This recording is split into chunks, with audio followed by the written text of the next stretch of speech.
Recently पे and pension का एक आर्टिकल जो है पब्लिश हुआ था। इसका डिटेल एक्सप्लेनेशन लेके आया हूँ। इसका टैगलाइन था, discipline is the beauty of soldier. अनुशासन एक सैनिक की सुंदरता है। लेकिन ये किसी का अथॉरिटी नहीं है कि उसको डिसिप्लिन के नाम पर एक्सप्लॉइट किया जाए, ना ऐसा होता है। मगर फौजी के सरलता के जो सिंपलिसिटी है वो झलकता है, हर जगह झलकता है। उस सरलता को देखते हुए, उसका फ़ायदा उठाते हुए उसको भ्रमित किया जाता है। इसलिए ये बेहद जानना ज़रूरी हो जाता है कि आज के दिन में निर्धारित पे क्या है। एक चीज़ होता है कि आपको क्या पे मिल रहा है, एक चीज़ होता है कि आपका क्या निर्धारित पे है। जस्ट लाइक एक जो हमारे एक बिग पॉलिटिशियंस थे, वो बोलते थे कि गवर्नमेंट ने 10 रुपया दिया और हिताधिकारी के पास पहुंचते पहुंचते वो 1 रुपया हो गया। तो हिताधिकारी क्या सोचता है कि गवर्नमेंट ने मेरे को 1 रुपया दिया, और गवर्नमेंट सोचता है कि मैं 10 रुपया दिया। तो उस टाइप का जो सिचुएशन है वो क्रिएट हो जाता है। ये एक बहुत बड़ा प्रश्न है कि निर्धारित पे क्या है, क्योंकि आज तक किसी ने कब और कैसे निर्धारित किया कहीं रिकॉर्ड में नहीं है।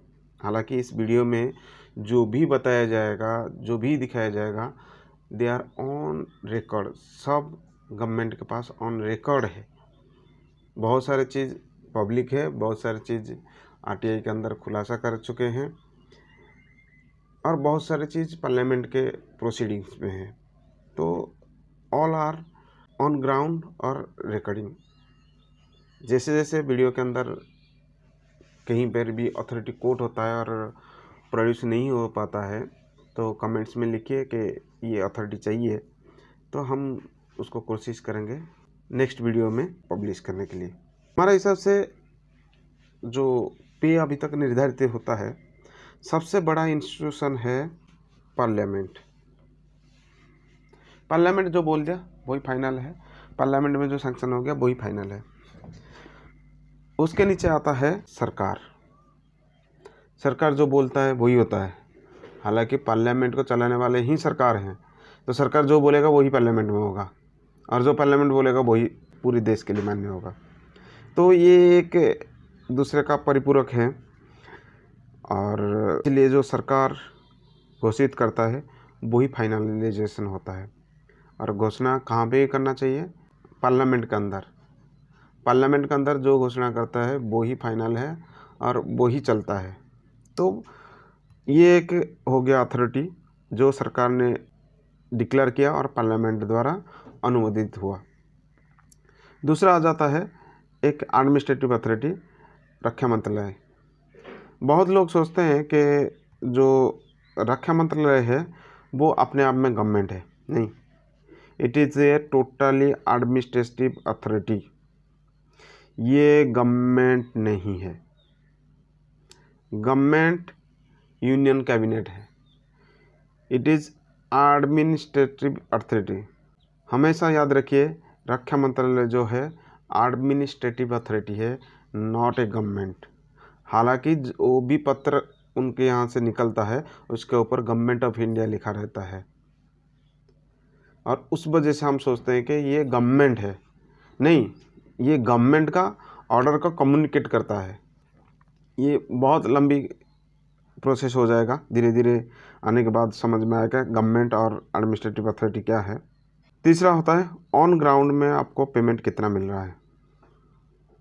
ऑन ग्राउंड पेमेंट मतलब आपको CGDA या फिर PA से पेमेंट कितना मिलता है, वो है ऑन ग्राउंड पेमेंट। तो तीनों में बहुत डिफरेंट है, बहुत मतलब बहुत ज़्यादा डिफरेंट। जो सरकार ने डिक्लेयर किया है और पार्लियामेंट में अनुमोदित हुआ है, यानी पार्लियामेंट के पटल पर जिस चीज़ को रखा गया है, उसके हिसाब से एक सिपाही का 2400 ग्रेड पे होना चाहिए। आगे जाके बताएंगे ग्रेड पे क्या होता है क्या नहीं होता है। तो उसके हिसाब से पार्लियामेंट के हिसाब से 2400 ग्रेड पे दे रहे हैं। रक्षा मंत्रालय के पास इसके लिए कोई भी कैलकुलेशन नहीं है। ऑन ग्राउंड ऑन रिकॉर्ड रक्षा मंत्रालय बोलता है कि हमारे पास इसके लिए कोई कैलकुलेशन नहीं है। जैसे कि आपको बताया गया था कि अगर आपको वो डॉक्यूमेंट्स भी देखनी है तो आप कमेंट बॉक्स में लिखिए, उस डॉक्यूमेंट्स का डिटेल एक्सप्लेनेशन लेके आएंगे कि कैसे रक्षा मंत्रालय ने बोला कि हमारे पास कोई कैलकुलेशन नहीं है। तीसरी होती है क्या आपको कितना दिया जा रहा है। 2000 ग्रेड पे लेते हैं, 2000 ग्रेड पे मिलता है, सबको मिलता है, इसमें कोई दो राय नहीं है। लेकिन इसका अथॉरिटी क्या है पता नहीं। कभी भी आप पूछोगे जो आपको पेमेंट करता है कि मुझे 2000 रुपये ग्रेड पे क्यों मिलता है, बोलेंगे पता नहीं। और ये अनुमान हमारे एडमिनिस्ट्रेटिव अथॉरिटी के अंदर चलता है, देयर इज ए किंग पता नहीं who made all the policies all the things. पता नहीं ऐसा एक राजा है जो कि पूरा एडमिनिस्ट्रेटिव अथॉरिटी का सब कुछ बनाया है। तो एक सिपाही का गवर्नमेंट जो डिक्लेयर करता है और पार्लियामेंट जो अप्रूव करता है वो 2400 है। रक्षा मंत्रालय को पता नहीं कितना मिल रहा दिया जा रहा है, और जो अनग्राउंड मिलता है वो 2000 है। उसी हिसाब से नायक, सिपाही के बाद नायक है ही नहीं। सिपाही के बाद आता है लांस नायक। ये जो लांस नायक है उसको 5th पे कमीशन में एक अपॉइंटमेंट बना दिया, एक रैंक को अपॉइंटमेंट में तब्दील कर दिए और उस रैंक का ही अहमियत ख़त्म हो गया। Lance naik is a non commissioned अफसर। लांस नायक बनने के बाद बहुत कुछ बंदे के हाथ में आ जाता है। लांस नायक एक छोटा रैंक नहीं है, इट इज़ ए रैंक, लेकिन उसको अपॉइंटमेंट के तौर पर रख दिया गया है। अगर वो होता तो उसका 2800 ग्रेड पे होता। चलिए फिलहाल है नहीं ग्राउंड में, एक अपॉइंटमेंट के तौर पर रखा गया है, इट्स अपॉइंटमेंट। अब कैसे हुआ क्या हुआ पता नहीं, भाई पता नहीं, is the king who made everything. तो इसके बाद नायक जो सैंक्शन पे है 4200, क्यों? He is a non gazetted group B अफसर। नॉन गेजेटेड ग्रुप बी अफसर का मिनिमम पेमेंट 4200 है। सोचते हो कि ये कहाँ पर सैंक्शन किया है, सरकार ने कहाँ पे बोला और कैसे पार्लियामेंट में अप्रूव हुआ है? डॉक्यूमेंट ज़रूरत है, डॉक्यूमेंट के एक्सप्लेनेशन ज़रूरत है तो आप कमेंट बॉक्स में लिखिए, पक्का लेके आएंगे इसका एक्सप्लेनेशन। रक्षा मंत्रालय के पास नहीं है, ऑन ग्राउंड में 2400 मिल रहा है। नेक्स्ट आता है havildar. Havildar is a non commissioned अफसर who is called senior non gazetted group B अफसर। कहाँ पर लिखा है, कैसे लिखा है, बहुत बार बता चुका हूँ, फिर भी अगर चाहिए एक डिटेल्ड एक्सप्लेनेशन इसको भी लेके आएंगे कि कैसे एक हवलदार का 4600 ग्रेड पे सैंक्शन हुआ था। सैंक्शन होने के बावजूद रक्षा मंत्रालय के हिसाब से इट इज़ 4200 ग्रेड पे। पहली बार कहीं पे रक्षा मंत्रालय में एक रक्षा मंत्री, पूर्व रक्षा मंत्री ने लिख के दिए थे कि हवलदार का 4200 ग्रेड पे होना चाहिए। दोबारा से बताते हैं, ये जो भी बताते हैं on ground on record documentary authentication के हिसाब से है। कोई भी चीज़ ऐसे खाली में नहीं बोला जाता है। किसी भी डॉक्यूमेंट का एक्सप्लेनेशन चाहिए कमेंट बॉक्स में लिखिए, पक्का लेके आएंगे। नेक्स्ट है ऑन ग्राउंड में 2800 ग्रेड पे मिलता है, फार डिफरेंट फ्रॉम सैंक्शन अमाउंट। है विडम्बना है, ये सैंक्शन कुछ अलग है और ऑन ग्राउंड में कुछ मिल रहा है। नेक्स्ट है नायब सूबेदार। बहुत हो गया, 10 साल से यही करते आ रहे हैं ऑन ग्राउंड में कि नायब सूबेदार is a gazetted rank. Last में 2 नवंबर 2017 ने कॉम्पिटेंट अथॉरिटी ने मीडिया के थ्रू एक्सेप्ट किया कि Nyayasutra is a gazetted rank. जरूर नहीं था। जब हमारे पार्लियामेंट ने दे दिया है न्यायसूत्र का गेजेटेड स्टेटस, तो कोई माने या नहीं माने फर्क नहीं पड़ता है। 1950 से एक न्यायसूत्र गेजेटेड रैंक है। It do not require any recognition from any authority कि ये गेजेटेड है। हमारे राष्ट्रपति उसको देते हैं, परचमेंट सर्टिफिकेट देते हैं, गेजेट ऑफ इंडिया में छपता है, यू आर अपॉइंटेड आज ए न्यायसूत्र। सब बात को छोड़िए, जब पार्लियामेंट ने बोल दिया है इज ए गेजेटेड, जिसके पास दम है कि गेजेटेड नहीं है करके जाइए और पार्लियामेंट में डिसअप्रूव कराइए कि गेजेटेड नहीं है करके। ऐसे मुंह पे आके बोल देना कि इज नॉट गेजेटेड नहीं होता है। टोटल इंडिया में पहली बार अगर किसी को गेजेटेड स्टेटस दिया गया है तो वो न्यायसूत्र को दिया गया है। नो IAS अफसर, नो IPS अफसर, नो IAS अफसर। पहला गेजेटेड स्टेटस अगर किसी को मिला है इंडिपेंडेंस के बाद तो वो है न्यायसूत्र, वो भी पार्लियामेंट द्वारा। शक है तो दिखा दीजिए कहाँ पर लिखा है IAS अफसर इज गेजेटेड, और कब पार्लियामेंट ने उसको अप्रूव किया था। है मेरा न्यायसूत्र गेजेटेड। आर्मी एक्ट 1950 सेक्शन 312 लिख के दिया है, न्यायसूत्र is a gazetted rank and a junior commission अफसर। खाली गेजेटेड नहीं है, उसके साथ जूनियर कमीशन अफसर भी है। 2 अपॉइंटमेंट लेता है वो। उसी हिसाब से 2 अपॉइंटमेंट जब लेके चलता है, जो मिनिमम गेजेटेड पे है वो है 4800 सैंक्शनड है। रक्षा मंत्रालय के हिसाब से ये 4600 होना चाहिए। क्यों पता नहीं। ऑन ग्राउंड में दिया जा रहा है कितना, 4200। क्यों पता नहीं। नेक्स्ट है सूबेदार, जो उसके नेक्स्ट ग्रेड पे है 5400। मिनिस्टर ऑफ डिफेंस के हिसाब से ये 4800 है और ऑन ग्राउंड में 4600 मिलता है। सूबेदार मेजर एक DPC बैठता है, डिपार्टमेंट प्रमोशन कमेटी, और हर कोई इसके लायक नहीं होता है। सीनियर सूबेदार भी होते हैं, जूनियर सूबेदार भी होते हैं, लेकिन DPC में सूबेदार मेजर को सिलेक्शन किया जाता है। It is a selection grade. Subedar major is a selected rank है, हेरा गेरा को नहीं मिल जाता है। जो रैंक हेरा की है उसके हिसाब से ये 5400 ग्रेड पे विथ PB3 में आता है, और मिनिस्टर ऑफ डिफेंस के हिसाब से इसको 5400 ग्रेड पे ही लागू है। लेकिन ये क्लियर नहीं किया गया कि ये PB2 का है या PB3 का है, और ऑन ग्राउंड में 4800 मिलता है। इसके बाद यहाँ से फिर से बहुत बड़ा कन्फ्यूजन आता है। सेकेंड लेफ्टिनेंट,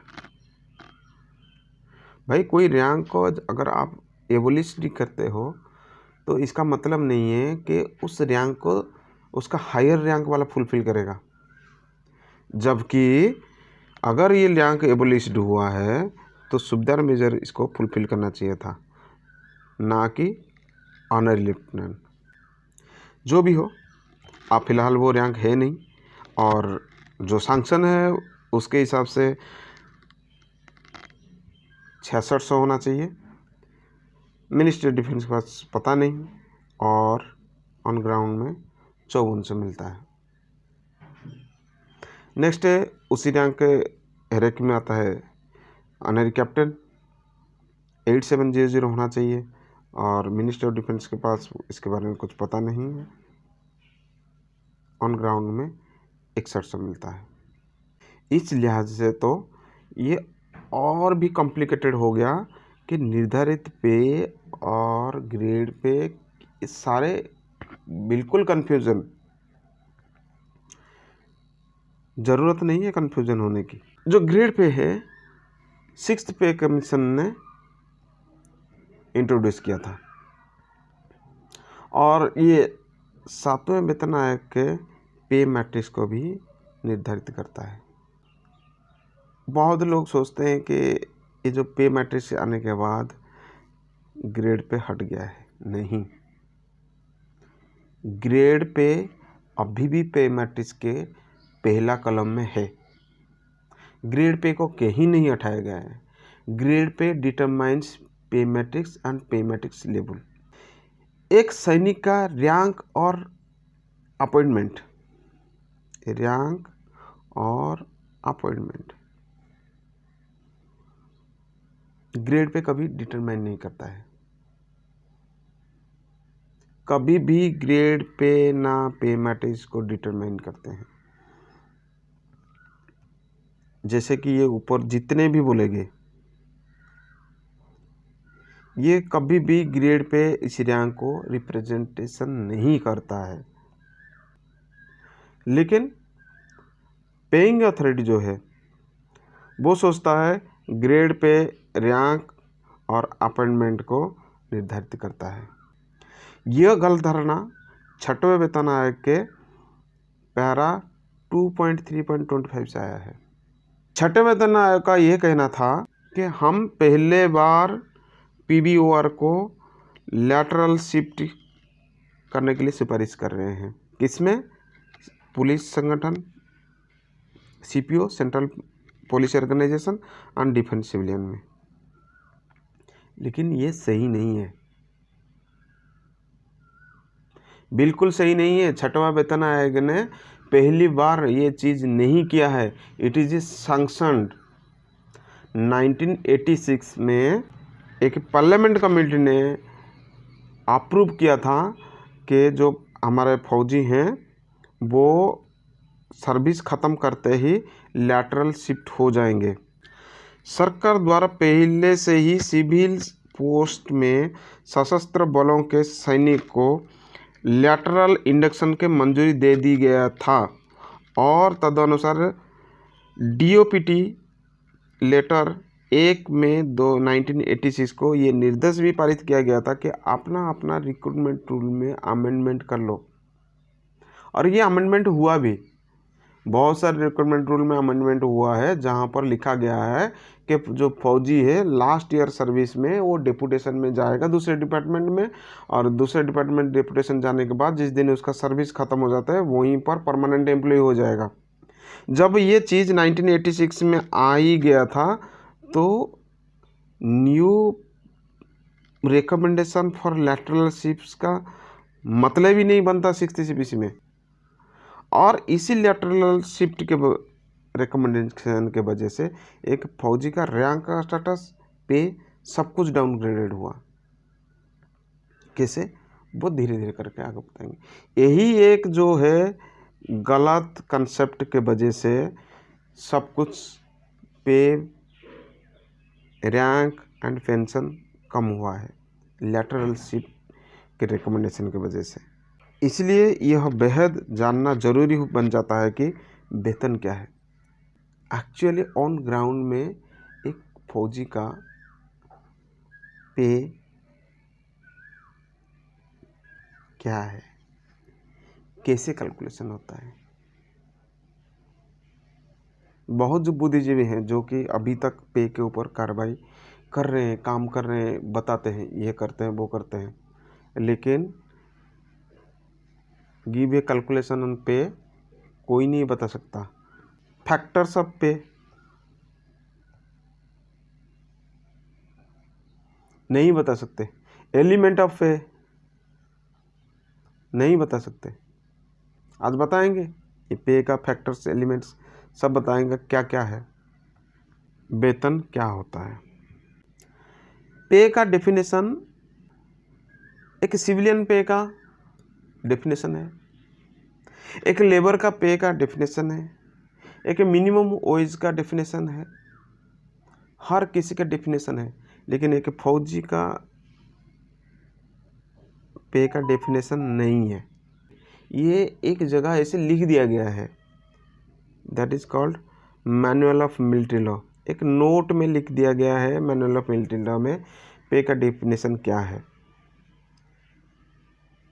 द टर्म पे मीन्स द रेट ऑफ पे विथ इंक्रीजेस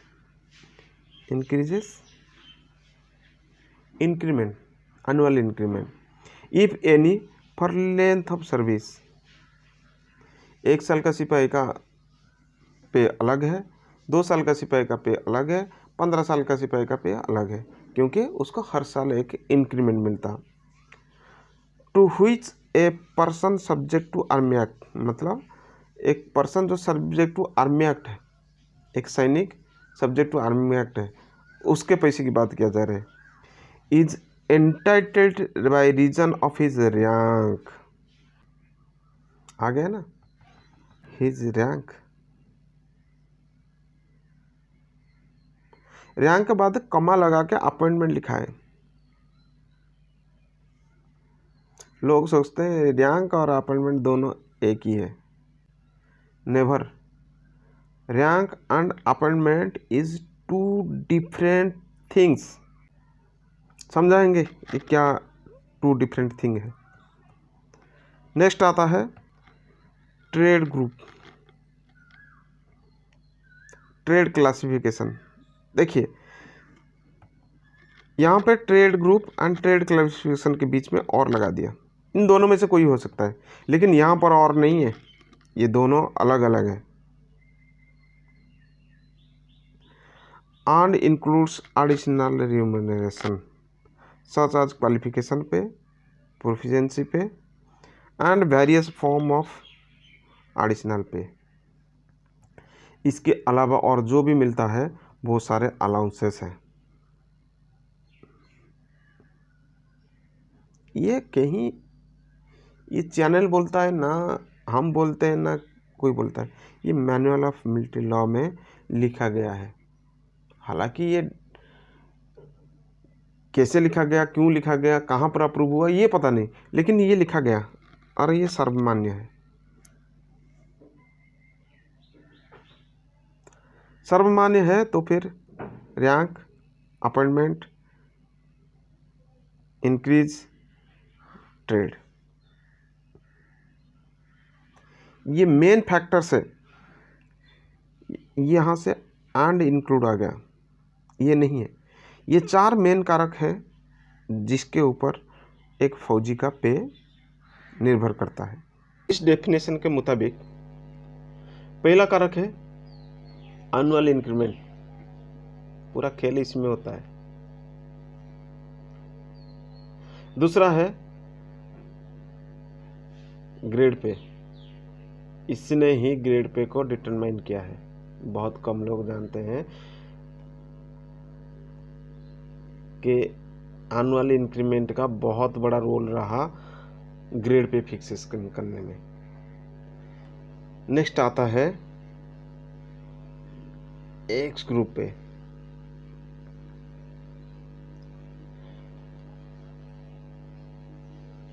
नेक्स्ट तो नहीं, लेकिन पहला आना चाहिए था अपॉइंटमेंट, लेकिन इसके एग्जिस्टेंस ही नहीं है, तो इसके वजह से इसको लास्ट में रखा गया कि अपॉइंटमेंट रैंक में बहुत बड़ी डिफरेंस है, एनुअल इंक्रीमेंट एक्स ग्रुप में बहुत डिफरेंस है।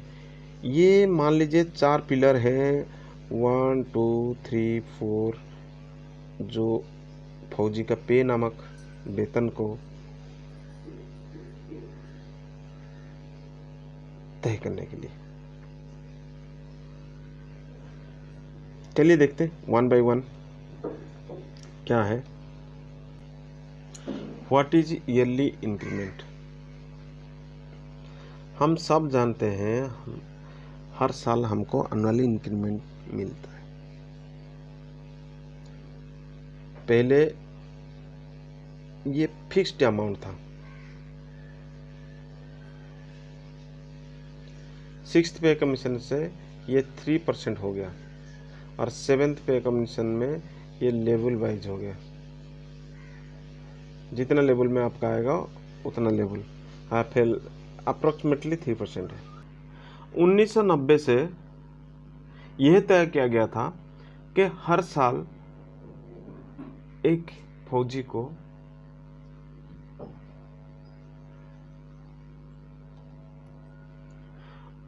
1990 से यह तय किया गया था एक सेंट्रल गवर्नमेंट एम्प्लॉय को हर साल एनुअल इंक्रीमेंट मिलेगा। It starts with the day of appointment.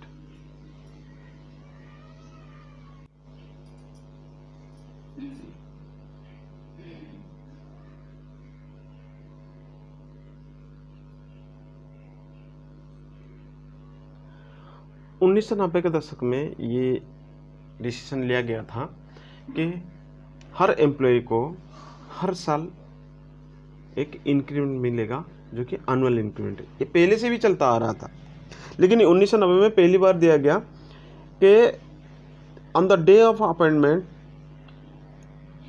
Every employee is eligible for annual increment within 1 year. मतलब आप 1 जनवरी 1990 को भर्ती हुए हैं तो आपका पहला इंक्रीमेंट 1 जनवरी 1991 को मिलेगा। ये नहीं है कि आपका ट्रेनिंग ख़त्म नहीं हुआ तो आपको एनुअल इंक्रीमेंट नहीं मिलेगा। सैंक्शन है, गवर्नमेंट ने सैंक्शन करके ये बात बता दिया कि जिस दिन आप भर्ती होगे उसके 1 साल के बाद आपको मिलेगा। नहीं मिलता है, ट्रेनिंग पीरियड को माइनस कर दिया जाता है। यानी आप 1 जनवरी 1990 को भर्ती हुए हैं, अगर आपका 3 ईयर का ट्रेनिंग पीरियड है, अनुमानन अपना नर्सिंग असिस्टेंट के केस में हो जाता है, 3 ईयर्स का ट्रेनिंग है तो आपको 1993 में मिलेगा पहला इंक्रीमेंट। और आप एक जीडी सिपाही हैं तो आपको लगभग 1992 में ही मिल जाएगा। ऐसा क्यों हुआ, कैसे हुआ, किसी को पता नहीं। फिलहाल जो मिल रहा है उसके हिसाब से भी देख लेते हैं।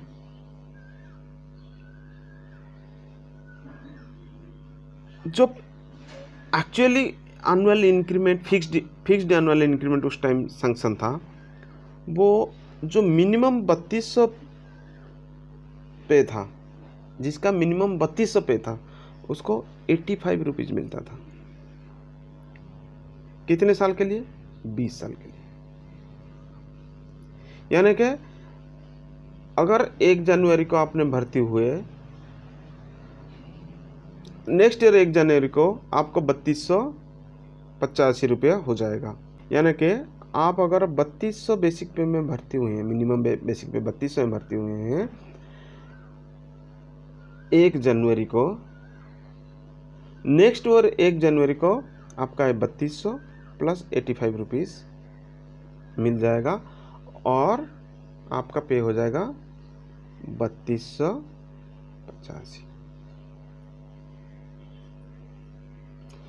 अब ये कितने साल तक चलता रहेगा? ये चलता रहेगा 15 ईयर्स तक।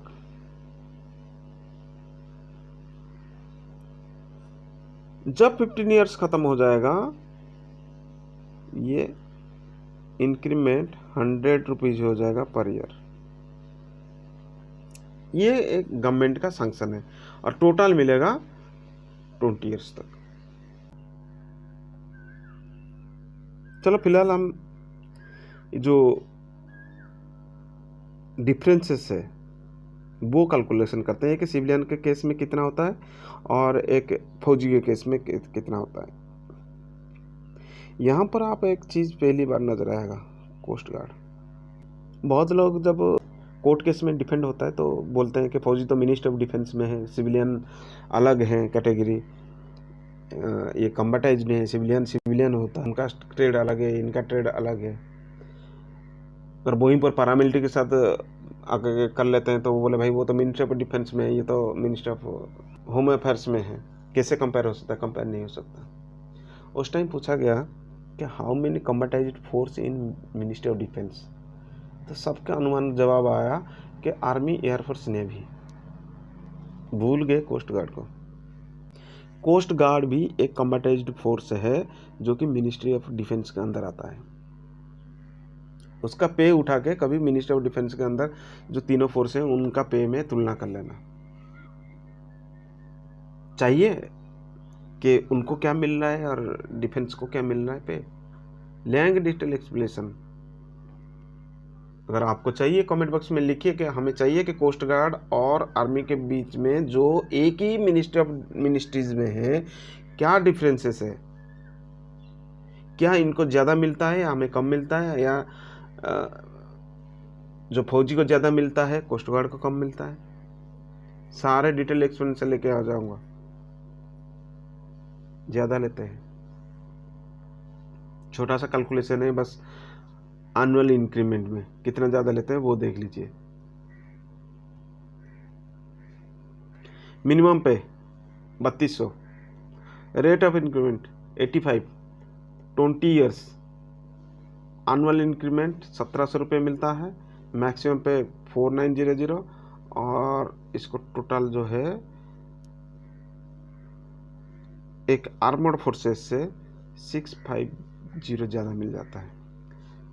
बोइंग पर आर्मर्ड फोर्सेस का 3250, यानी 50 रुपीज़ ज़्यादा, 70 रुपये 15 साल के लिए। मैक्सिमम मिलता है 1050, मैक्सिमम अमाउंट 4300, और उससे कम लेता है 650। जब शुरुआत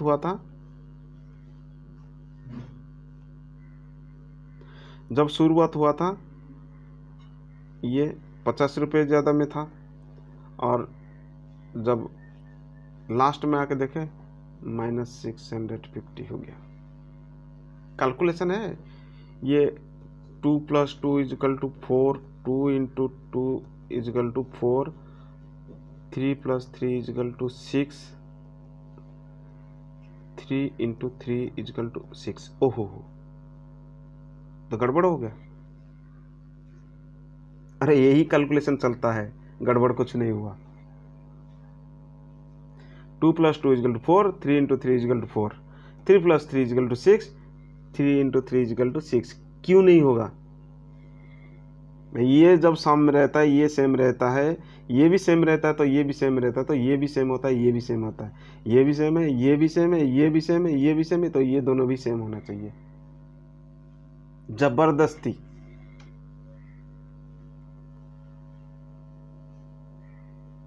क्या करेंगे? कुछ नहीं कर सकते।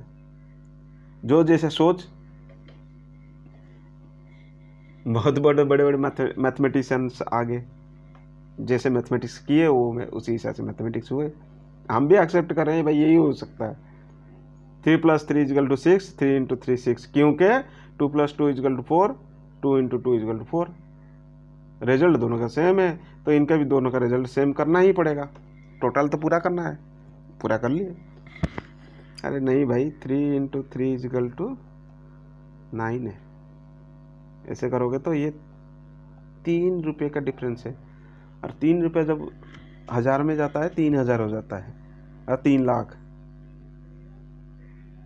बहुत बड़ा धांधली है, बोल नहीं सकते। फौजी को क्या मिलता है?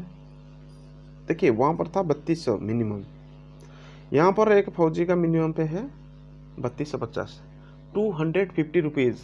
1996 में 250 रुपीज़ बिगर अमाउंट, और इसका रैंक में बहुत फार डिफरेंट है। 3250 में जिसको भर्ती किया गया वहाँ पर उसको एनुअल इनकम 70 रुपीज़, यानी -15 रुपये दिया गया। कितने साल के लिए दिया गया? ओनली 15 ईयर्स के लिए, आगे दिया ही नहीं गया। यही सोच है कि एक फौजी जो है 15 ईयर्स सर्विस करता है। अगर यही सोच है कि एक फौजी 15 ईयर्स सर्विस करता है, ऑन ग्राउंड में 17 ईयर्स, ऑन ग्राउंड में 17 ईयर्स करता है। तो उसको MACP 8, 16, 24 ईयर्स में कैसे हो रहा है, जबकि वो 24 ईयर्स तो सर्विस ही नहीं करता है।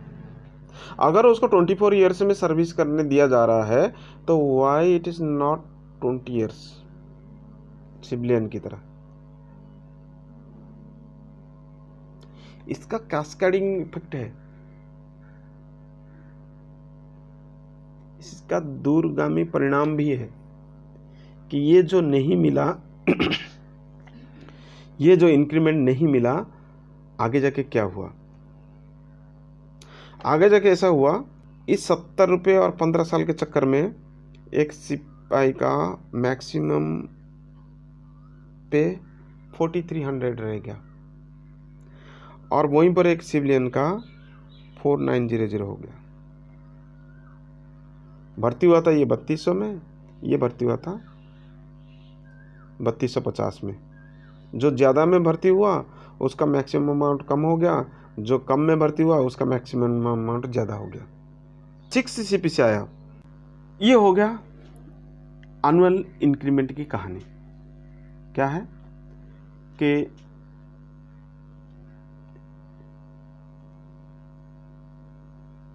जिसको 3250 में भर्ती किया उसको मिनिमम एनुअल में 70 रुपये दिया, जिसको 2000 में भर्ती किया उसको 85 रुपीज़ दिया। कैसे क्यों कुछ पता नहीं। जब इसका कैलकुलेशन आगे हमने किया तो ये पता चला जो ज़्यादा ले रहा था वो कम हो गया, और जो कम ले रहा था वो ज़्यादा में आ गया। इसका effect fixation of grade pay में पड़ता है। पारा 2.21 बहुत पढ़े होंगे, 6 पे कमीशन का रिपोर्ट खोल के देख लेना। 6 CPs का पारा 2.2.21 में ग्रेड पे का कैलकुलेशन दिया गया है। ऐसा नहीं है कि एक 2000 रुपये दे रहे हैं तो उसका कोई कैलकुलेशन नहीं है। फौजी के केस में अलग है, कैलकुलेशन नहीं है जो कि माना हुआ है, लेकिन एक सिविलियन केस में अगर ग्रेड पे दिया जा रहा है तो उसका कैलकुलेशन है, और वही कैलकुलेशन भी लागू है फौजी के ऊपर। 6 CPC ने पहली बार ग्रेड पे का कंसेप्ट लेके आए थे और बोले थे कि जो अधिकतम वेतन है वेतन स्केल में उसका 40% जो है बन जाएगा ग्रेड पे। तो उस लिहाज से एक जो कोस्ट गार्ड या फिर पैरामिलिट्री फोर्सेस है उसका 3200 था मिनिमम बेसिक पे, और मैक्सिमम बेसिक पे था 4900। इसका 40% जो है 1960 आता है, और ये राउंड ऑफ होके 2000 ग्रेड पे बन जाता है। उसी हिसाब से आर्मर्ड फोर्सेस का 3250 मिनिमम बेसिक पे था, मैक्सिमम पे 4300 था, जिसका 40% जो हो जाता है 1720। इसका मतलब एक सिपाही का ग्रेड पे 1800 होना चाहिए था, लेकिन दिया गया कितना 2000। ओहो, फौजी को 2000 दे दिया गया बिना अथॉरिटी के, तो इन्होंने भी अपना पे बढ़ा लिया भाई बिना अथॉरिटी के 2400। कोई भी अथॉरिटी नहीं है इसके लिए, 2400 ग्रेड पे ले रहे हैं। कितना भागोगे, बड़ा मुश्किल से जाके 1800 से 2000 करवाया था, और ये तब तक बढ़ के 2400 हो गए। किसी को पता नहीं, कुछ पता नहीं कैसे हो रहा है, कुछ पता नहीं। सही में बता रहे हैं, कुछ भी पता नहीं है। इस चैनल में बहुत सारे वीडियो हैं, देख लीजिए। नहीं समझ में आ रहा है लिखिए, पूरा डिटेल एक्सप्लेनेशन लेके आऊँगा। हाउ इट इज़ बिकम 2400 और how it is become a 2000, और अभी भी ये अपग्रेड नहीं हुआ है आज पर सैंक्शन नहीं मिल रहा है, और ये कहाँ पर सैंक्शन हुआ किसी को पता नहीं है। उसी हिसाब से जेसीओ आर्मी एक्ट 1950 312 जेसीओजी गेजेटेड। ना हम समझाने के लिए जाएंगे कि जेसीओजी गेजेटेड, ना हम ये बोलने के लिए जाएंगे कि जेसीओ का मिनिमम ग्रेड पे 4800 है। ये चिरंतन सत्य है। नहीं दिया जा रहा है। क्यों नहीं दिया जा रहा है किसी को पता नहीं। कई बार समझा चुके हैं, कई बार बता चुके हैं। ये जो जेसीओ रैंक है एक राजपत्रित रैंक है और इसका ग्रेड पे जो है 4800 है। नहीं मिल रहा है, कुछ नहीं कर सकते। ग्रेड पे और एनुअल इंक्रीमेंट का कंफ्यूजन खत्म ही नहीं हुआ था कि दूसरा आ गया X group and Y group. क्यों दिया गया, किस लिए दिया गया, कुछ भी पता नहीं, लेकिन हाँ दिया गया, अथॉरिटी है। उस टाइप का नहीं है जैसे ग्रेड पे और एनुअल इंक्रीमेंट में अथॉरिटी ही नहीं है। इसमें थोड़ा बहुत अथॉरिटी तो है। जब 5th पे कमीशन में अपना रिपोर्ट सौंप दिया था, 5th पे कमीशन से पहले आर्मी में A, B, C, D और E ग्रुप तक था। अपना पे कमीशन सौंपने के बाद गवर्नमेंट ने ये डिसीजन लिया। देखिए, पे कमीशन जो रिकमेंडेशन दिया है वो ABCD में ही दिया है। 5th पे कमीशन में गवर्नमेंट के पास रिपोर्ट गया। गवर्नमेंट के पास रिपोर्ट जाने के बाद उन्होंने बोला कि ये सही नहीं लग रहा है, इसको दोबारा चेक कीजिए। तो इसलिए 5th पे कमीशन में 2 बार पे कमीशन आया है। एक 1996 में आया है, दूसरा आया है अक्टूबर 1997 में।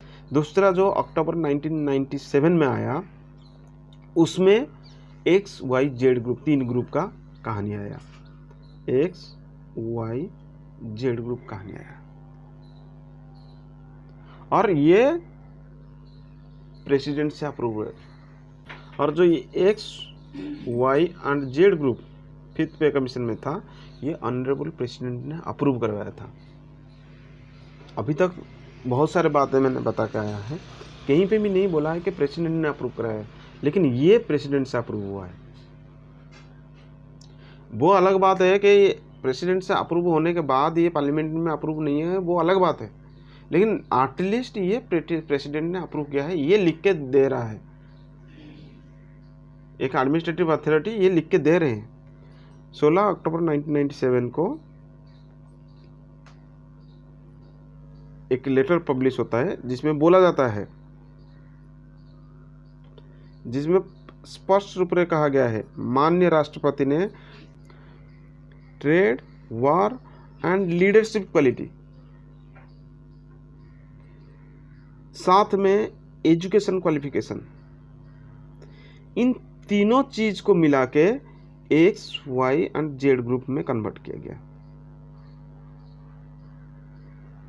सब लोग XYZ ग्रुप बोलते हैं, कैसे आया, क्या हुआ, किसी को कुछ मालूम नहीं, लेकिन हाँ इसका लेटर है, इसमें हम एक्सेप्ट करते हैं, इसमें लेटर है। लेटर के हिसाब से ये सारे चीज राष्ट्रपति, ऑनरेबल राष्ट्रपति ने देखते हुए अप्रूव किया था XYZ ग्रुप। और इसका क्वालिफिकेशन या कीवर्ड क्या था,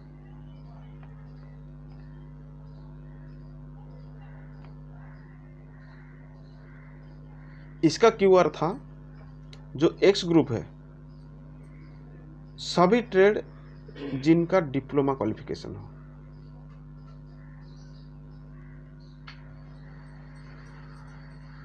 परंतु 7वां वेतन आयोग के अनुसार X ग्रुप में वो आते हैं जिनका 10वीं और 36 वीक ट्रेनिंग है। जो एनालाइजेशन 7वां वेतन आयोग ने किया, उन्होंने देखा कि आर्मी के अंदर जो 10th पास है और 36 वीक जिसका मिनिमम ट्रेनिंग है, वो सारे के सारे X ग्रुप में आते हैं। इसके हिसाब से आर्मी के मैक्सिमम ट्रेड्स X ग्रुप में आते हैं। और एक मजेदार की बात, 7th पे कमीशन ने X ग्रुप को जो ये ग्रुप पे मिल रहा है उसको एक कंपोजिट पे बोल दिया। क्यों? क्योंकि जो ग्रेड पे में पैसा कम हुआ है वो एस ग्रुप फुलफिल कर रहा है, लिखा गया है 7th पे कमीशन का रिपोर्ट में ये चीज़ लिखा गया है। नेक्स्ट आता है वाई ग्रुप, जो ट्रेड ओनली मैट्रिक क्वालिफिकेशन है। नेक्स्ट आता है जेड ग्रुप, जो कि गैर मैट्रिक क्वालिफिकेशन है, लेकिन आज के दिन में ये नहीं है। बस X group Y group 2 trade हैं, और दोनों ट्रेड में से 7th पे कमीशन बोलता है जिसका 10वीं कक्षा पास हो और 36 वीक ट्रेनिंग हो, वो सारे एक्स ग्रुप में आ जाते हैं। अब अपना अपना ट्रेड का क्वालिफिकेशन देख लीजिए, आपका ट्रेड एक्स ग्रुप में आता है नहीं आता है वो देख लीजिए। नेक्स्ट आता है appointment. Now what is appointment? बहुत लोग रैंक एंड अपॉइंटमेंट को एक ही समझते हैं, नहीं है। Rank and appointment 2 different things. ये एक बहुत बड़ा मुद्दा है। बहुत सारे संस्थान यह समझते हैं कि रैंक और अपॉइंटमेंट एक ही मानक है, पर दोनों बहुत ही अलग अलग मानक हैं। अपॉइंटमेंट मतलब किसी काम के लिए एक सैनिक को रखा गया है, और रैंक का मतलब एक सैनिक किस स्तर पर काम करेगा।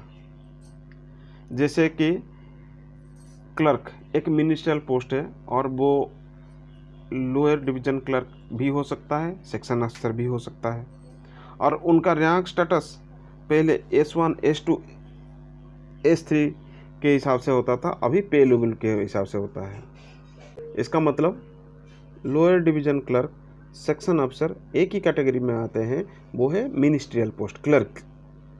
अरे उनको क्लर्क का ही अपॉइंटमेंट मिलता है। दूसरा है एक नॉन मिनिस्ट्रियल पोस्ट, उसमें जो अलग सारे ट्रेड से आते हैं। और एक होता है इंडस्ट्रियल पोस्ट, जो कार्मिक होते हैं, गवर्नमेंट के बहुत सारे जो कंपनीज हैं वहाँ पे होते हैं। तो ये 3 कैटेगरी है, और उस कैटेगरी में कौन सा अपॉइंटमेंट आपको मिला, और अपॉइंटमेंट के अंदर आपको कौन सा रैंक मिला, ये होता है अपॉइंटमेंट और रैंक के बीच में फर्क। सरकार ने अभी तक सैनिक के लिए कोई भी निर्णय नहीं लिया अपॉइंटमेंट के रिगार्डिंग। आज तक एक सैनिक का रिक्रूटमेंट रूल नहीं बन पाया है। Lower division clerk recruitment rule है, इनका रिक्रूटमेंट रूल है। जब रिक्रूटमेंट रूल देखेंगे, इसमें 3 चीज़ मेन होता है: वैकेंसी, अपॉइंटमेंट एंड पे। ये डिक्लेयर होता है रिक्रूटमेंट रूल में, लेकिन ये अभी तक नहीं बना, ना अपॉइंटमेंट का ना पे का। अगर निकट भविष्य में ये बनता है तो ये सारे जो पे उलझन है वो ख़त्म कर देगा। ये पहली बार नहीं है कि आर्मी के अंदर ऐसा आ रहा है, ये पहले से ही राइफल, असम राइफल में भी था, और 1994 में इसका समाधान किया गया। जिस दिन समाधान हुआ उस दिन सारे सिपाही क्लर्क हवलदार क्लर्क में कन्वर्ट हो गए थे। जितना भी टेक्निकल ट्रेड में सिपाही थे वो सारे वारंट अफसर में कन्वर्ट हो गए थे। एक रेडियो ऑपरेटर की कहानी बताता हूँ। जब क्लर्क असम राइफल के सिपाही से हवलदार हो गए, रेडियो ऑपरेटर को सिपाही में ही रखा गया था। फिर उन्होंने एक केस किया हाई कोर्ट गुवाहाटी में कि भाई जो सिपाही क्लर्क है वो हवलदार क्लर्क में कन्वर्ट हो गया, it is A technical trade, और वो भी जो रेडियो ऑपरेटर है वो भी टेक्निकल ट्रेड हैं, वो भी वही जो 10+2 पास होकर आते हैं या मैट्रिक पास होकर आते हैं, जो भी उनका उस टाइम क्वालिफिकेशन था 1994 में। उन्होंने केस किया, केस करने के बाद 1998 में ये डिसीजन आया, नहीं वो लोग भी वारंट अफसर बनेंगे। सिपाही क्लर्क हवलदार क्लर्क में कन्वर्ट हुआ, लेकिन वो सिपाही वारंट अफसर में कन्वर्ट हुआ। असम राइफल में आज के दिन में रेडियो ऑपरेटर जो है वो वारंट अफसर है। और जो आर्मर्ड फोर्सेस में वो सिपाही में है। दोनों का ट्रेनिंग काम सब कुछ एक है। ये होता है अपॉइंटमेंट का फ़र्क। आप कहाँ पर कैसे अपॉइंटमेंट दिया जाता है। बना नहीं हमारा अपॉइंटमेंट फौजियों के लिए, जब बनेगा ये सारे सुधार हो जाएंगे। ऐसा नहीं है कि ये चीज़ कभी पे कमीशन के सामने आया नहीं है। अपॉइंटमेंट एक पर्टिकुलर वार्ड की तरह नहीं आया, लेकिन दूसरे तरीके से आया जो अपॉइंटमेंट को प्रभावित करते हैं। अपॉइंटमेंट को प्रभावित करने वाले चीज़ होते हैं skilled labour, unskilled labour and semi skilled labour, अकुशल, अर्धकुशल और कुशल सैनिक, टेक्निकल, नॉन टेक्निकल भी आप ऐसे समझ सकते हैं।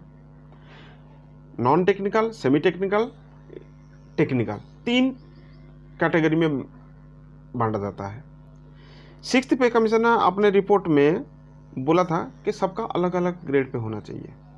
उसी हिसाब से कोस्ट गार्ड का, चाहे वो सिपाही रैंक हो, 3 अलग अलग पे हैं।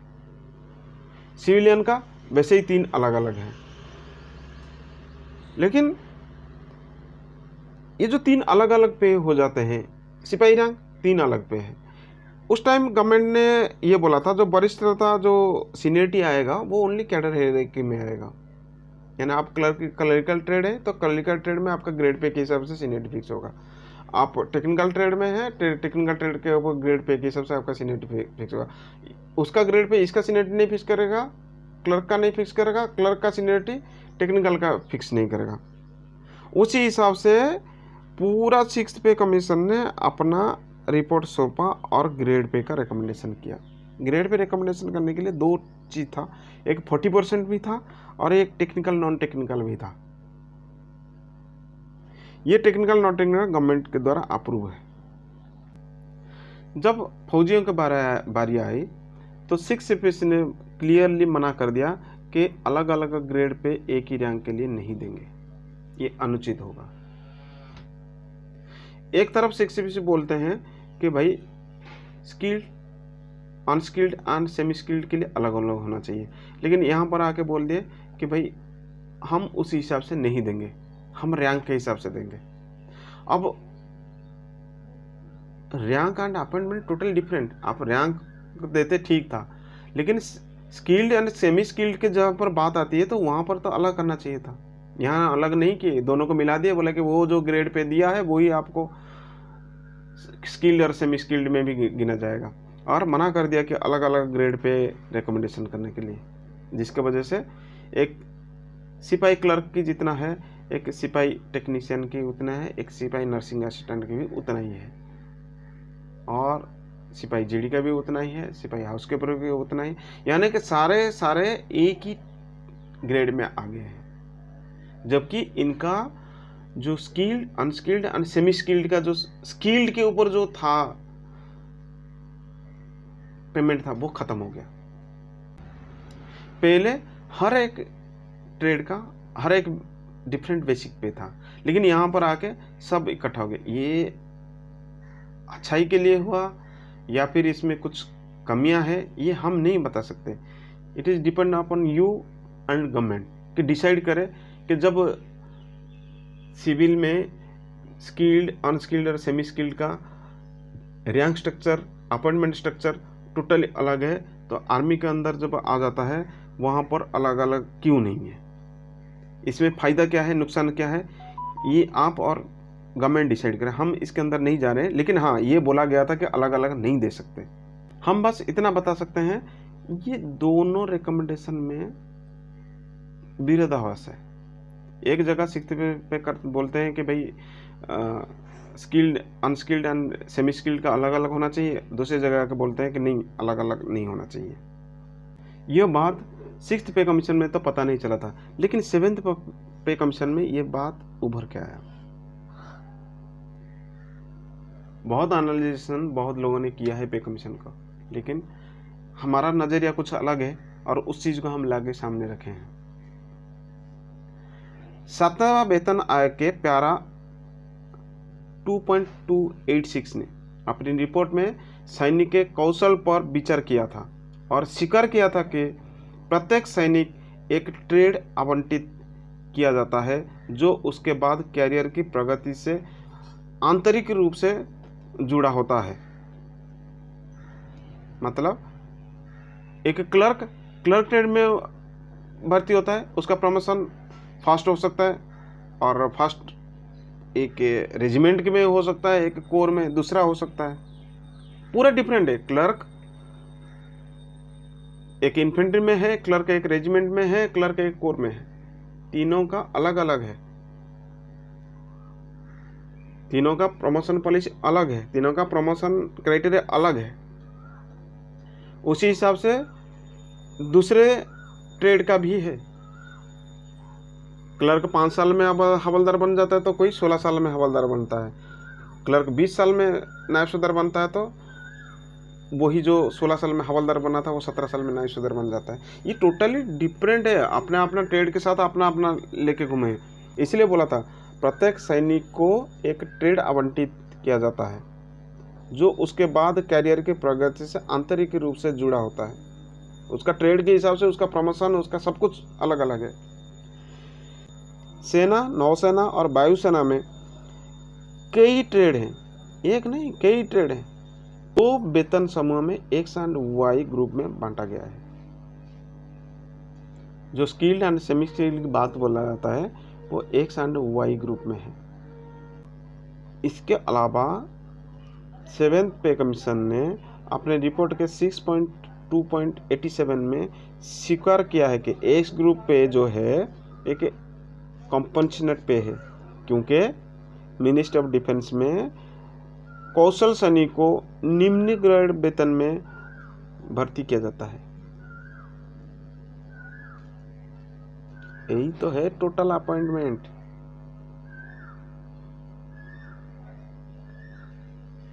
जो खुल के नहीं बोलना चाह रहे थे वो रिपोर्ट में आ गया। हुआ क्या 6th सीपीसी में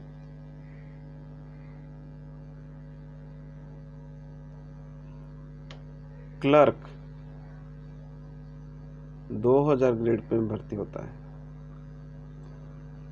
वहीं पर क्लर्क पैरामिलिट्री फोर्सेस में 2400 ग्रेड पे भर्ती होता है। टेक्निकल ट्रेड 2000 ग्रेड पे भर्ती होता है, पैरामिलिट्री फोर्सेस में 2800 या फिर 4200 में भर्ती होता है। क्लियरली लिखा गया है। टीचर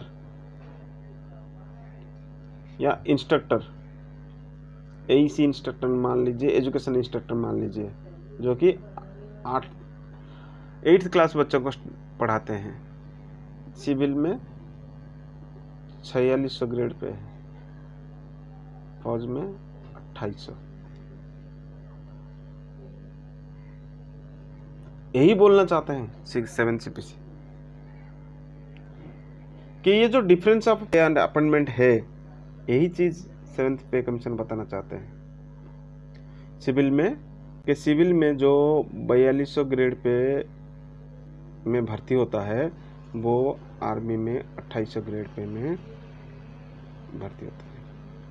इसको कंपनसेट करने के लिए एक्स ग्रुप पे 1400 दिया जाता है, जबकि ऐसा नहीं था। एक्स ग्रुप पे किस लिए मिल रहा था? जो राष्ट्रपति ने अप्रूव किया था वो आपका trade, war, leadership and education qualification के ऊपर मिलता है। सब एक दूसरे से जुड़े हुए हैं, सर्कल घूम रहे हैं। किसी को पता नहीं क्या करना चाहिए, तो ग्रेड पे चाहिए या 2800 grade pay plus S group चाहिए, नहीं पता। कोई नहीं बोल पाता क्या चाहिए। और पे कमीशन के हिसाब से तो ये 1400 ग्रेड पे हर किसी को मिलता है, हर किसी को, मतलब हर किसी को। तो जब पे कमीशन अपना रिपोर्ट समझता है, उसके पास जब रिपोर्ट आता है कि भाई सबको 1400 ग्रेड पे अलग से 1400 रुपये अलग से मिलता है, तो नेचुरली पे अपने आप कम हो जाता है। कि पे कैलकुलेशन करने वालों को दोबारा से सोचना चाहिए कि पे कैसे कैलकुलेट होता है। एक एग्जाम्पल जो दोबारा से देता हूँ कि इसमें फ़र्क क्या होता है। ये जो क्लर्क ट्रेड का हम एग्जाम्पल ले रहे हैं, क्योंकि क्लर्क ट्रेड से एग्जाम्पल से सबको आसानी से समझ में आ जाता है, यूनिवर्सल ट्रेड है, इसलिए क्लर्क ट्रेड का एग्जाम्पल लेते हैं। कॉम्बाटाइज्ड क्लर्क 2000 ग्रेड पे में भर्ती होता है, मिनिमम पे 6250।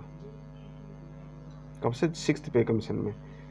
5th पे कमीशन में 3250। पैरामिलिट्री फोर्सेस 3200, ये याद रखिए।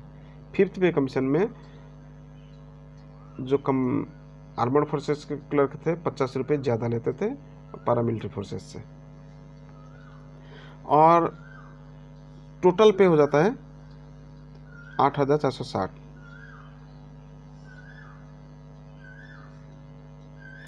जबकि सीपीओ में, पैरामिलिट्री फोर्सेस में, एक कॉम्बाटाइज्ड क्लर्क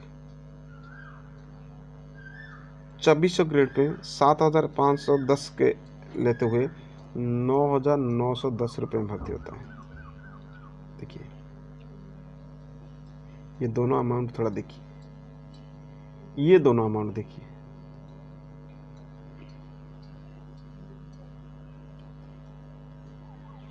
जब 5th पे कमीशन था, एक क्लर्क 3250 ले रहा था, 6th पे कमीशन आते आते 8460 लिया। जो पैरामिलिट्री फोर्सेस में 3200 ले रहा था, वो 6th पे कमीशन आता था 9910 रुपये लिया। भाई ये जब 5th पे कमीशन में ज़्यादा ले रहा था, 6th पे कमीशन में कम कैसे हो गया? और जो 6th पे कमीशन में कम ले रहा था, वो 6th पे कमीशन में आते आते ज़्यादा कैसे हो गया? 1450 रुपये ज़्यादा हो गया।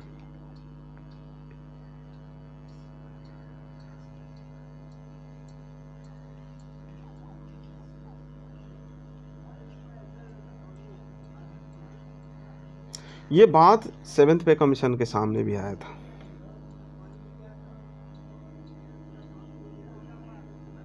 लेकिन उन्होंने इस चीज को देने के लिए इनकार कर दिया। बोले कि आप सिविलियन के साथ बराबरी नहीं कर सकते। ठीक है, सिविलियन के साथ बराबरी नहीं कर सकते, पैरामिलिट्री के साथ बराबरी नहीं कर सकते हैं। क्या आर्मी पैरामिलिट्री फोर्सेस से नीचे है? इनके जो सैनिक है, जो सोल्जर्स हैं, वो पैरामिलिट्री फोर्सेस के सोल्जर से कम करते हैं, कम क्वालिफिकेशन में भर्ती होते हैं? अगर नहीं है तो राइट टू इक्वलिटी कहाँ गया? कौन जिम्मेदार है जो कि पे कमीशन के सामने सही तरीके से रिप्रेजेंट नहीं कर पा रहे? और पे कमीशन अपने आप में क्यों जिम्मेदार नहीं है कि इस चीज को एक्सेस करने में? पे कमीशन तो इसलिए बैठता है कि इस चीज को एक्सेस करने के लिए, और एक्सेस भी किया भी है, ऐसा नहीं है कि नहीं किया है, किया है। करने के बाद फिर इस चीज को मना कर देते हैं। जो भी पे कमीशन में अपने रिपोर्ट दिया, जो पे भी फिक्सेशन किया गया, जो पूछा गया भाई कम से कम बताओ कैसे ये हुआ, ऊपर नीचे कैसे हुआ, तो मिनिस्टर ऑफ डिफेंस बोलते हैं उनके पास कोई कैलकुलेशन नहीं। स्पष्ट रूप से बोलते हैं स्पेशल आर्मी इंस्ट्रक्शन 2008, जो कि अभी बंद हो चुका है, स्पेशल आर्मी इंस्ट्रक्शन निकलना, जो था 5th पे कमीशन तक, 6th पे कमीशन तक आता था। 7th पे कमीशन में तो पे रूल ले आए। ये इसमें क्या कैलकुलेशन हुआ है किसी को पता नहीं।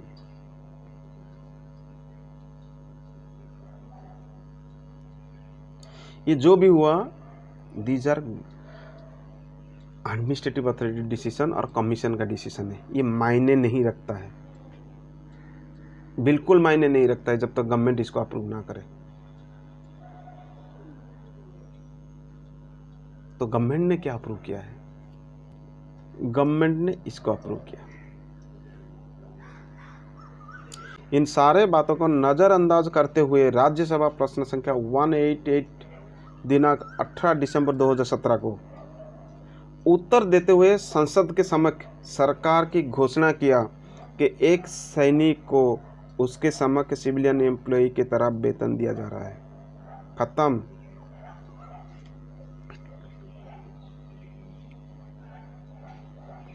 जितना भी 6 CPC रिपोर्ट आया था, 7 CPC रिपोर्ट आया था, वो सारा खत्म। क्योंकि पहली बार ये 6 CPC का रिपोर्ट, 7 CPC का रिपोर्ट पार्लियामेंट के अंदर गया था। इससे पहले पार्लियामेंट के अंदर कभी भी नहीं गया है। इसके दौरान जो भी कार्रवाई किए हैं एडमिनिस्ट्रेटिव अथॉरिटी ने, सब रंग है। क्योंकि जब पार्लियामेंट के अंदर आया तो गवर्नमेंट ने बोला कि हम सिविलियन एम्प्लॉय की तरह फौजियों को पैसा दे रहे हैं, तनख्वाह दे रहे हैं। इसका मतलब है कि एक टीचर जो 4200 ग्रेड पे में भर्ती होता है सिविल में, फौज में भी एक इंस्ट्रक्टर 4200 ग्रेड पे में मिनिमम भर्ती होता है। एक क्लर्क जो पैरामिलिट्री फोर्सेस में 2400 ग्रेड पे में भर्ती होता है, फौज में भी 2400 ग्रेड पे में भर्ती होता है। अब आपको ये बात समझ में आ रहा होगा कि सिपाही का 2400 क्यों लिखा गया था और 2000 क्यों लिखा गया था। 2000 मिल रहा था 2017 तक, 2017 में 2400 मिलना चाहिए था और बैकडेट से एरियर भी मिलना चाहिए था। क्योंकि जब इन्होंने 6th पे कमीशन को डिक्लेयर किया, 7th पे कमीशन को डिक्लेयर किया, उसके ऊपर जो भी कार्रवाई किया वो पार्लियामेंट को पता ही नहीं था। जिस दिन पहली बार पार्लियामेंट को पता चला, उस दिन उन्होंने बोला कि ये जो बंदा है, ये जो सिपाही है, वो सिविलियन की तरह पैसा ले रहा है। इसका भी कैलकुलेशन दिया है, कैसे 2400, कैसे 2800, कैसे 4200। चाहिए तो लिखे आ जाएंगे, एक्सप्लेन कर देंगे कैसे ये सही है, कहां पर लिखा गया है। अगर पार्लियामेंट को ही पैसा निर्धारित करना था तो ये एडमिनिस्ट्रेटिव अथॉरिटी क्यों पैसा निर्धारित करते हैं? क्या अथॉरिटी है, कौन किसका पैसा निर्धारण करेगा? पे एंड पेंशन का पैसा कहां से आता है और कौन निर्धारण करता है? पहले ये कर लेते, पार्लियामेंट में वो कर रहा है, तो अथॉरिटी क्या है? पहली बात, एक सैनिक का पे जो है कंसोलिडेटेड फंड ऑफ इंडिया से आता है। कंसोलिडेटेड फंड ऑफ इंडिया जो फंड है वो पार्लियामेंट के पास है, किसी गवर्नमेंट के पास नहीं है। जो सिटीजन ऑफ इंडिया अपना टैक्स पे करता है, वो टैक्स गवर्नमेंट के खाते में नहीं जाता है, वो कंसोलिडेटेड फंड ऑफ इंडिया में जाता है। वहाँ से डिस्ट्रीब्यूशन होकर गवर्नमेंट के खाते में आता है कि क्या कैसे कैसे कैसे डिस्ट्रीब्यूशन होगा, जिसको बोला जाता है बजट। तो कंसोलिडेटेड फंड ऑफ इंडिया में सारे टैक्स के पैसे जाते हैं और वहीं से पैसा एक फौजी के लिए आता है। और according to constitution of India, article 266 sub article 3 में ये कहा गया है, भारत की कंसोलिडेटेड फंड ऑफ इंडिया से कोई भी धन कानून के अनुसार और इस संविधान में प्रदान किए गए आदेश और तरीके के अलावा विनियोजित नहीं किए जाएंगे। अगर पार्लियामेंट बोला है तभी खर्चा होगा, या फिर संविधान में लिखा गया तभी खर्चा होगा, कोई लॉ बन गया है तभी खर्चा होगा। अपने मर्जी से कोई खर्चा नहीं करेगा। एग्जीक्यूटिव ऑर्डर के अंडर तो कभी भी खर्चा नहीं कर सकते। तो एक फौजी को पैसा देने के लिए एक ही चीज बच्चा रह जाता है, वो है रिक्रूटमेंट रूल।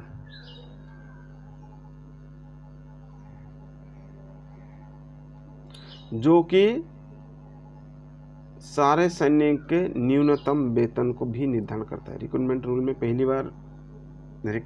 में पहले से बता रखा हूँ, 3 चीज होता है, वैकेंसी, रैंक एंड पे। ये 3 चीज रिक्रूटमेंट रूल के अंदर आता है। जब तक ये नहीं होगा तब तक रिक्रूटमेंट रूल नहीं बन सकता। पार्लियामेंट पारित ही नहीं करेगा, अरे आज तक बना ही नहीं फौजी के लिए। रक्षा मंत्रालय ने खुद एक्सेप्ट किया है कि रिक्रूटमेंट रूल अभी तक नहीं बना है, और ये सारी चीज़ एक एग्जीक्यूटिव ऑर्डर के तहत चलता है आर्टिकल 77 में, जो कि प्योरली गलत है। जब तक 309 में जैसे सिविलियन की तरह पे रिक्रूटमेंट रूल बनता है, नहीं बन जाता है। 70 साल के बाद पहली बार आर्मी पे रूल 2017 आया, और पार्लियामेंट में इस कंडीशन में पास हुआ जब सरकार ने ये घोषणा किया कि एक सैनिक को सिविल एम्प्लॉय की तरह वेतन दिया जा रहा है। तो जितने भी पे कमीशन, जितने भी एडमिनिस्ट्रेटिव रूल्स थे, वो सारे निरस्त हो गए एक ही में। अभी एक ही चीज़ है अप्रूव, वो है एक सिपाही को सिविलियन की तरह पे दिया जा रहा है ऑन ग्राउंड में, चाहे दो चाहे नहीं दो।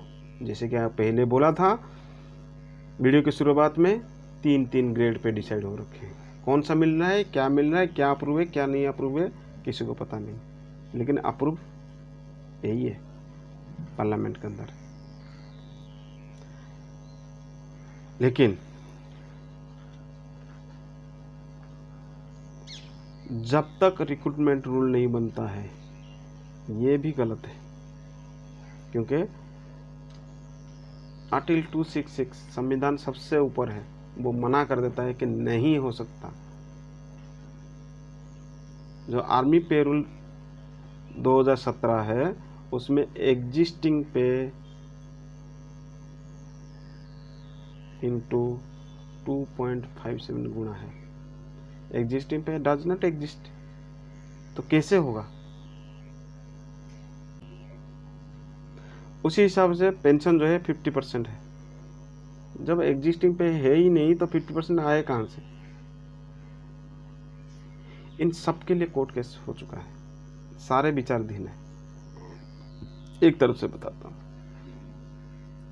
ग्रेड पे सिपाही एफटी कोलकाता में चल रहा है, notice issued.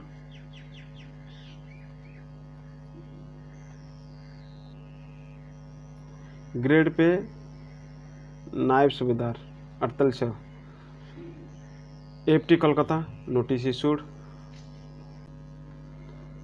Yearly increment, annual increment, AFT Kolkata, notice issued.